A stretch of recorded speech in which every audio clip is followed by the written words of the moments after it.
Hi, welcome to the Mamba EDC setup guide for the Quest 3, Quest 3S and Pro controllers. We're going to follow the instructions here and go through it step by step and show you how to put it together. Okay, so we start with the main body and the rear stock. We're going to slot this in and then taking our Allen key, we're just going to tighten this up and we're just going to do it finger tight till it binds. Don't wrench it around really hard, you just until it's caught, and then that's enough. And what happens, I'll just retain that inside there. There we go. Okay, next we're going to show you how to attach the controllers to the actual docks. We can use the rear right dock. Make sure these wings are back. Should just slot in. And what we're going to gently push down and then slide these around, and it should just lock. That should be secure in place. For the left front dock, again, this should just drop in. A little bit of pressure there, keep them down, and slide them around till they lock. And that should be in place. Okay, this works the same for the Pro controllers. The docks are a little bit different to allow room for the cameras to see through, but the principle's the same. Push them in and lock them around, and you're good to go. Okay, if anyone's got the knuckle straps that replace the controller battery covers, I'm just going to show you how this works. So we're going to slide that off. Now before we slide this on, we're going to slot this into the little notch, let that hang there. Now when you're actually putting these into the controller docks, make sure that goes into that hole that the stem goes into. And I'll show you the reason for that in a second. So this actually goes around it. So now can you see that? That should come around the outside. Now we're going to lock it in place like we did before. And that should be nice and secure. Okay. Okay, this is what not to do. Some people have been doing this. They've been pushing the whole thing inside. And what happens is you can force it in and get it to work, but it puts a lot of stress here and you might get a fracture here. So even though you can actually use it a bit like that, don't do that. Always feed it around like I just showed you. Okay, now we have our controller dock set, so I'm just going to show you how this docks with the main body. There's two magnets that help guide it, and it should just snap in place. And it holds it pretty firm. If you wanted to, you can add the Velcro tab around the trigger guard, and what happens is this just gives it a little bit more security. So if you want to throw grenades a bit harder and you're a bit worried about this detaching, it shouldn't do because the magnets are strong, but it's just an extra layer of security if you want it. Also, the Pro controllers fit in exactly the same way. There's no difference there, no change. Okay. Okay, so we've got our rear controller attached to the dock and actually seated. I'm going to show you how the front attachments work. So this here is the first one, is the grab. It's the free grab.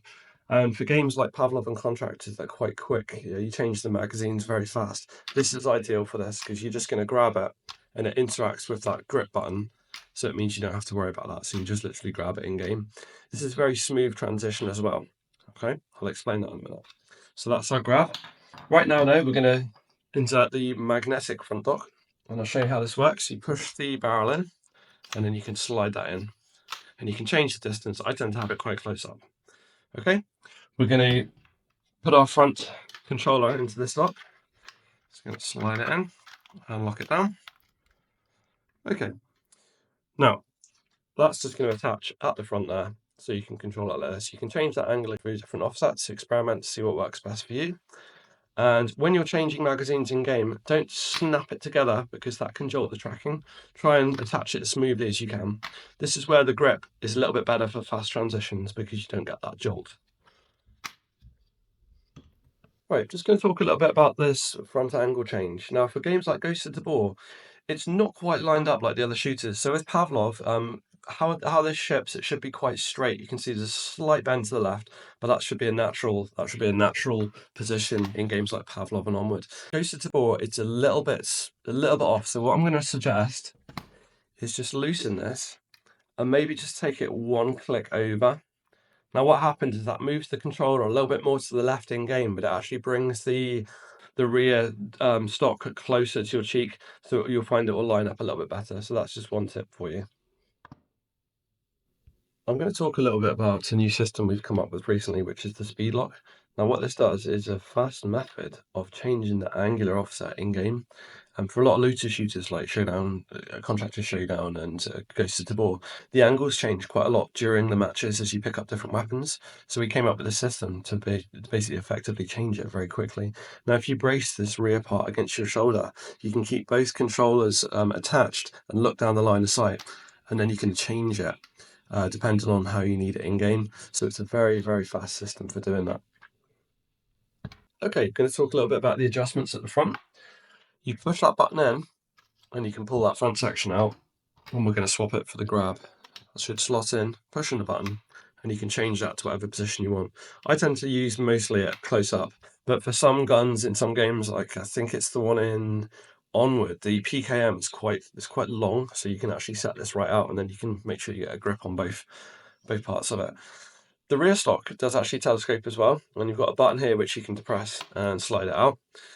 What you can do as well is you can just pull this out, and it won't push back in until you pull that button. So you can, it's quite quick to deploy, but it shouldn't snap closed until you use that button. I'm going to demonstrate the pistol feature now. So what we're going to do, we're going to remove that middle dock. I'm just going to use the hex key, the Allen key, and just undo that slightly, and that should just slide off. And then we've got our little pistol section here, which we can slide on. I'm just going to tweak that, just so it doesn't come off. Okay. Now, what this does is it effectively turns it into a really quick pistol. So when you're in game, you can not just use it for pistols on its own, but you can actually use it for SMGs and even rifles. You don't really need the rear stock for some really fast games. So you might find that's a really quick way of playing where you just need those two hands on a weapon, but you don't need actual stock to brace it. So have a little experiment. I love using this with SMGs and Pavlov, so just have a little play and see what you think. But this is actually really good, like when you're climbing ladders or throwing grenades or just interacting generally without that stock holding you back. So just give that a go. Okay, if anyone picked up the sling for the Mamba, I'm just going to show you how to put this little tab in. You should have received this, and there should be a little slot there. You're going to push that in the slot and then feed this little screw in, and it might take a few seconds just to seat that. And then we're just going to screw that in and tighten up. And what that's going to do is just hold it in place for you and give you an anchor point. And just do it finger tight, just until it locks. You don't need to do it any tighter than that. And there we go. And then in your sling, let's have a look at it. If I can get into it. Buried underneath this elastic, there's our little loop. And there's our single point sling. And that attaches there. And you have your quick release as well. Some maintenance tips for the Mamba. Over time with the SpeedLock, what you might find will happen is this joint will settle and it might loosen a little bit so you get a bit of movement at the back. So what you're going to do is you're going to take your wrench and you're just going to give that a little tweak just to make sure it's seated firmly. There's no need to over tighten this, there's no need at all, okay? So just make sure it's enough to stop it moving and don't force it. These are 3D printed parts, not steel or aluminium, okay? So just bear that in mind when you're tightening them up. The same goes for if any other parts come loose. This hex key should fit all these extra little parts here. There shouldn't be any need to tighten these, but if there is, don't over tighten them again, just finger tight just till it binds. Same with these ones underneath. These ones though, as a rule of thumb, they shouldn't be coming loose. It'll just be the SpeedLock. Okay, that was the Mamba EDC for Quest 3, Quest 3S and the Pro controllers. If you've got any questions at all, please contact us on any of our social media. The links are in the description below, and thanks for watching.